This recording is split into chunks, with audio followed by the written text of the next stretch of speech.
In this video, we're going to take a look at two different perspectives on writing fiction.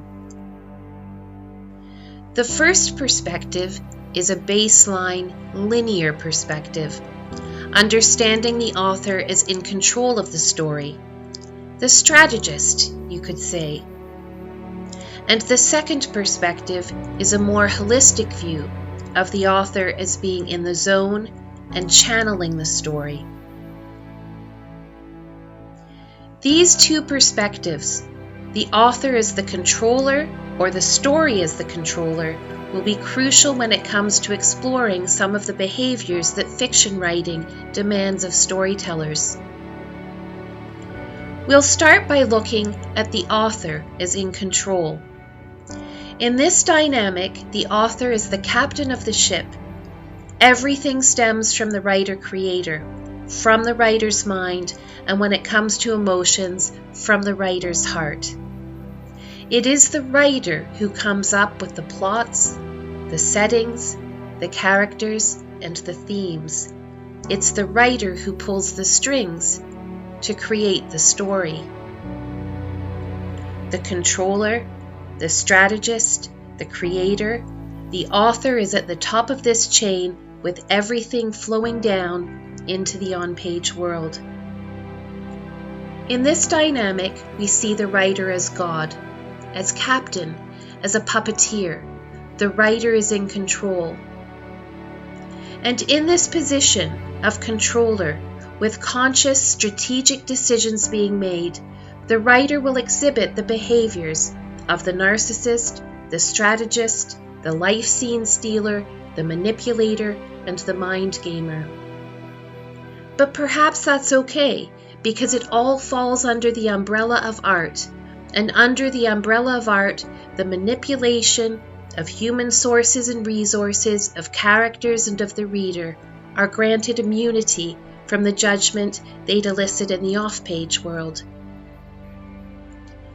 Now let's shift to the alternative view of the author as being at the mercy of the story. I want you to remember what I said in an earlier video about the author being in the now, disconnected from domestic reality and rooted in the present moment, in the zone. Because if the author is truly able to be in that physical, mental, and spiritual place, if the author is able to relinquish control of the noise around them, then a phenomenon happens. The story comes to them. The characters, themes, settings, and plots begin to appear and come into focus. In this dynamic, the writer's job is to record them. The writer is an agent, a messenger, and a channel. Unlike the other setup in which the writer has all the power, this dynamic puts the writer in a vulnerable position, subordinate to the characters, ever faithful to the story. The writer will often have to break free of the scaffolding that establishes accountability and stability in the off-page world. If the writer allows the story to take the lead, then the writer will have to set their own moral framework aside to articulate the images, thoughts, and voices and behaviors that are coming through them onto the page. So I invite you to consider these two ways of looking at the fiction writer. The writer as the one in control, or the story as being the one in control. To finish, I'll leave with the following set of metaphors.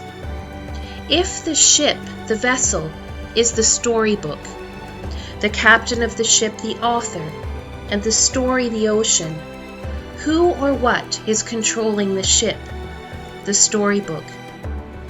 Is the captain at helm in charge?